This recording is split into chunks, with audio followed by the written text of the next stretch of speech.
sa estudyante. Wala ho silang collection sa estudyante. Ang meron, so I'm that sorry, we can I beg to identify disagree. the issue. I beg to disagree, ma'am. Ito po, lahat ng mga nagsumbong sa akin. Sir, the These issue, I don't These think, are the list of parents na nagsumbong sa akin, iba't ibang eskwelahan sa buong Pilipinas, na kung saan sila po ay sapilitang I would like to put it on record that I fully support the 715 billion pesos or more, the budget of DepEd for 2024. I don't have any problem with that whatsoever. However, just like before during the committee hearing, I just had some few concerns, and those concerns weren't really answered because for the lack of time, and I was informed that I need to produce certain documents to justify some things that I did mention during that particular hearing. Ang concern ko lang po talaga, for the longest time... May I just, before the gentleman proceeds, the Senate version is now 718.08 Okay, billion 718. Let's make it 719. No, we have to be accurate on it. Okay, sige. 700. Billion. Like I said, I don't have any problem whatsoever pagdating po sa budget ngayon for 2024 para sa DepEd. Wala po tayong question dyan. Regardless, kahit na po medyo kumulang, wala pa rin po akong problema. Thank you. Para maging klaro po tayo.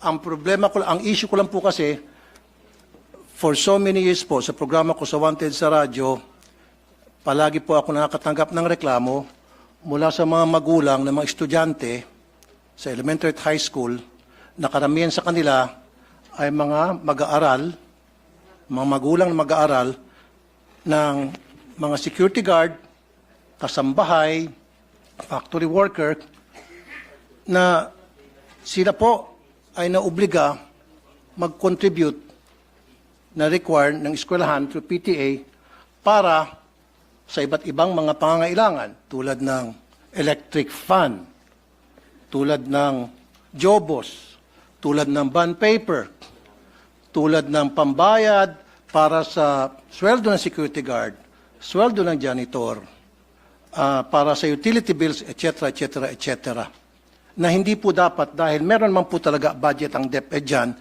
through the MOOE. Now, paano po nakukolekta itong perang ito? Para magkaroon po tayo ng idea lahat. Ang nangyari po ay dinadaan sa PTA, Parents Teachers Association. Now, pag-start po ng school year, nagpapatawag po ang PTA ng General Assembly. At pagdating po dun sa General Assembly, magbobotohan sila muna ng mga officers. Right after na maboto po yung officers, ang next agenda agad ay maghahanap sila ng proyekto, kailangan nila mag-identify ng proyekto para sa eskwelahan. At ano po yung mga proyektong yon? Yun po yung mga gastusin na akin pong binanggit. Okay. Now, I want to put a stop to it. I really do. As much as possible during my watch as a senator of the Republic. Pero, napagsabihan po ako noon na kung gusto ko pong baguhin yung polisiya ng pangolekta to PTA, gumawa po ako ng batas. Now, I don't have to dahil nakita ko na po, very clear na sa akin, na meron naman pala talagang batas. Kaya lang, yung batas na yun ay hindi na-implement. Republic Act 4206 noong 1965 na enact yan, which prohibits collection and even voluntary or otherwise from elementary schools sa public schools except for Red Cross, except for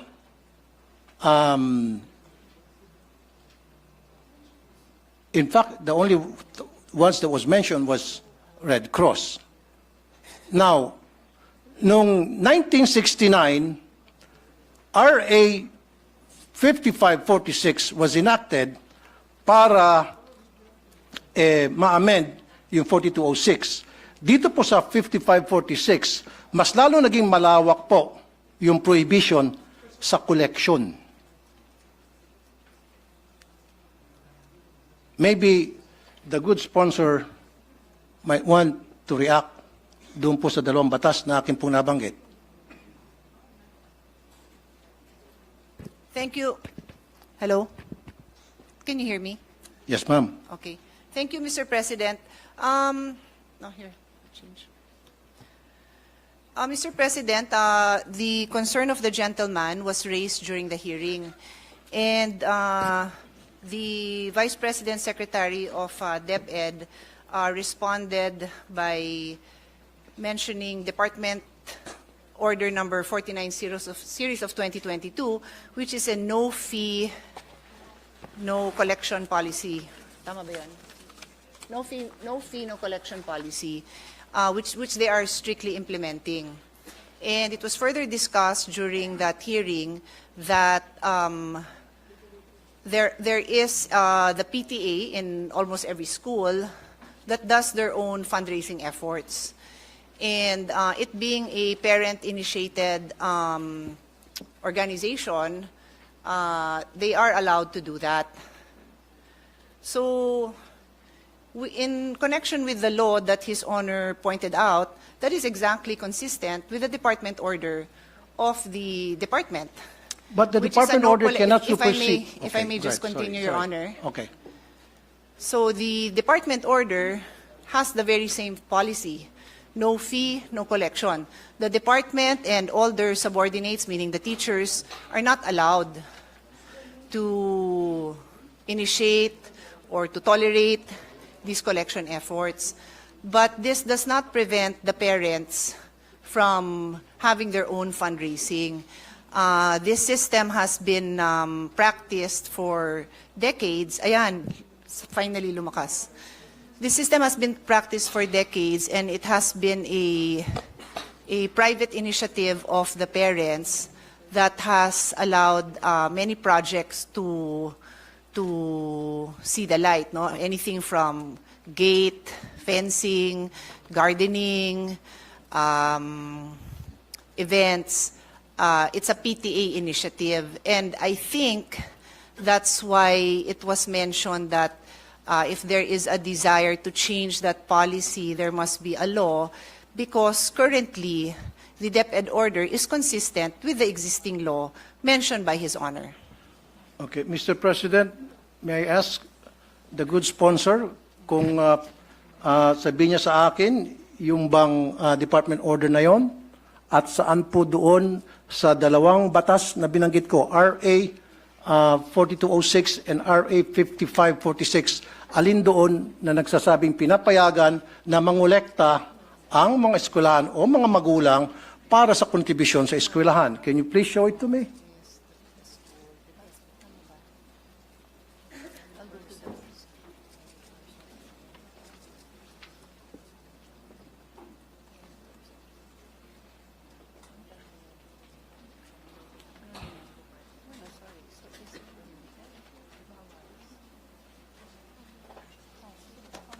Maybe I can help the good sponsor para mas mapabilis tayo rito, if she will allow me to.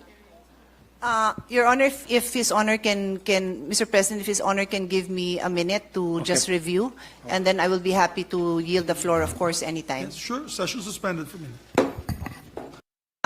Thank you for the patience of the sponsor.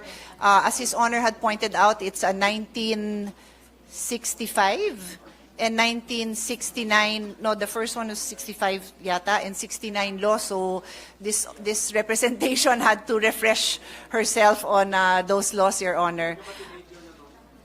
Hindi pa ho ako pinapanganak nung 1965. Nung inamend, pinanganak na ako, pero hindi ko pa to nabasa, inaamin ko naman po. Anyway, if we may go to the very important point of the gentleman, no? First of all, let's put on record that we respect His Honor's concern for the parents, no, who have expressed their problems, no, who have reached out to share their problems. No, we respect that, Your Honor, and we totally respect and appreciate His Honor's persistence in bringing this to the attention of DepEd, so that if there are solutions that can be made, they can be made. With that in mind, Your Honor, the question of His Honor, if I may paraphrase it to be sure that I respond accurately, is meron namang batas na nagbabawal na magkolekta ang PTA. Tama ho ba ang intindi ko sa tanong? Is that a correct understanding? RA 5546, bawal po talaga ang contribution, collection sa mga estudyante whatsoever, whether yan ay voluntary or otherwise, except for Red Cross, Girl Scout, Boy Scout, and Barrio High School.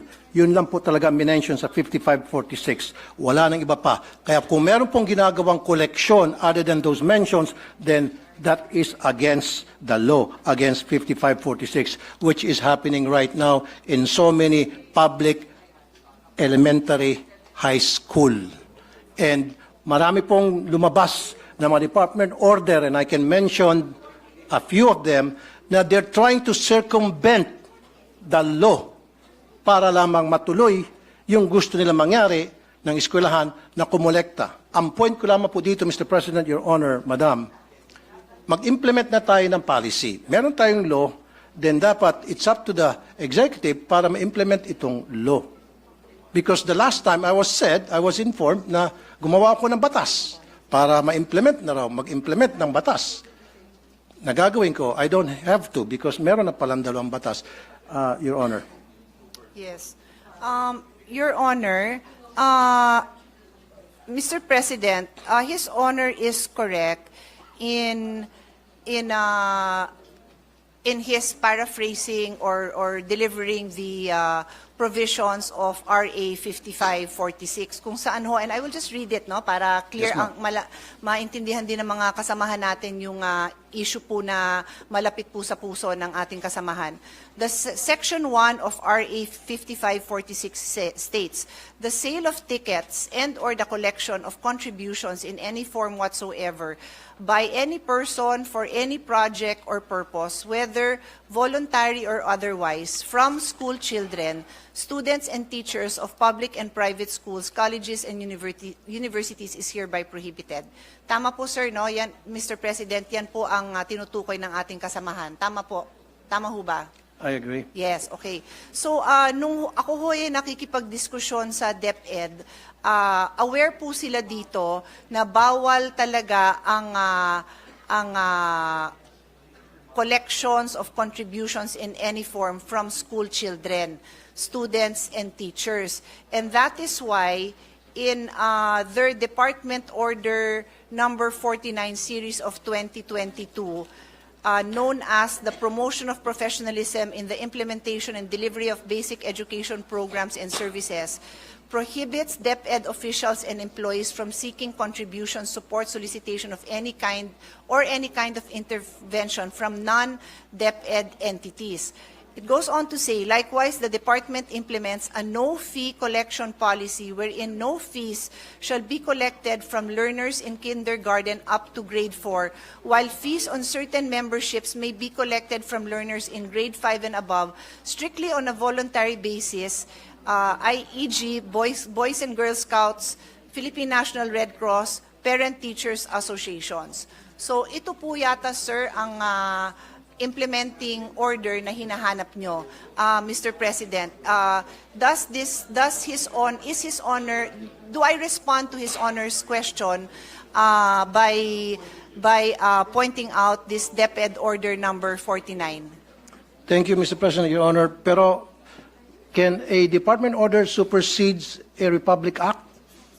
Mr. President, in my humble legal opinion, this department order is consistent with the law.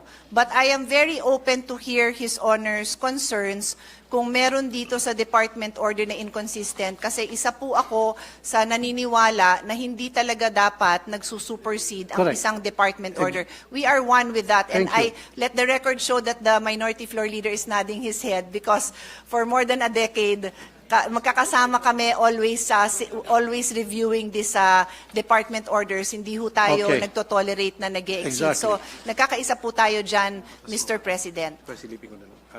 Pero dito po sa RA 5546, Mr. President, Your Honor, Madam, totally pinagbabawal ang any form of collections, voluntary or otherwise, except Red Cross, Girl Scout, Boy Scout, and then donors for the support of Barrio High School. And I have a definition of Barrio High School with me. Never did this RA mention about PTA. Yes, Your Honor. We noted that the mention of PTA is now in that department order. Upon further review and discussion with the DepEd, we are now looking at the entirety of RA 5546, wherein it states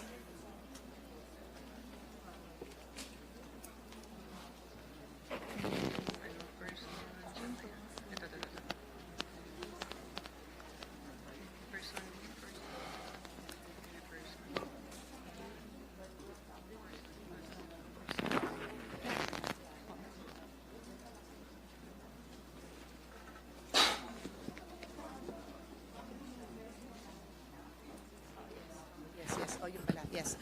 Thank you. Mr. President,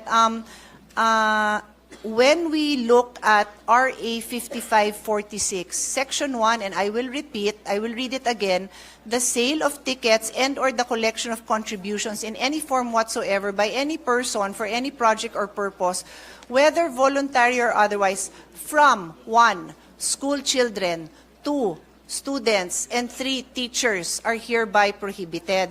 So in the case of the PTA, Your Honor, what has been the policy of DepEd since 1969, just to be clear, it is not the policy of this administration alone, but since 1969, minana nila ang policy, is that there is a total ban on collection from the children, the school children, the students, and other teachers. But they recognize PTA as a separate entity that on their own have their own rules and guidelines and may on their own come up with fundraisings that are voluntary in nature. Fundraisings. Okay. Well, just to be clear, Your Honor, Okay. that is my own choice of words, That's Mr. your own choice of President, words. yung fundraising. No? I Okay. use it generically po, Madam, Mr. President.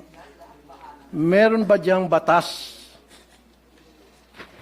na kung saan, batas tayo, dinidefine ang meaning and function ng PTA? Alam niyo po ba yun? Dito na meron? sa RA 5546, wala hong banggit Wala. ng PTA. Tama. Wala Pero po. I will ask DepEd if there are No, any don't other... ask DepEd. Ako I na pong don't bahala. need to know. Okay. Ako nang bahala. Yes, Mr. President. PD 603, December 10, 1974, dinefine ang meaning ng PTA. At nowhere here na nagsasabi ang PTA pwedeng mangolekta.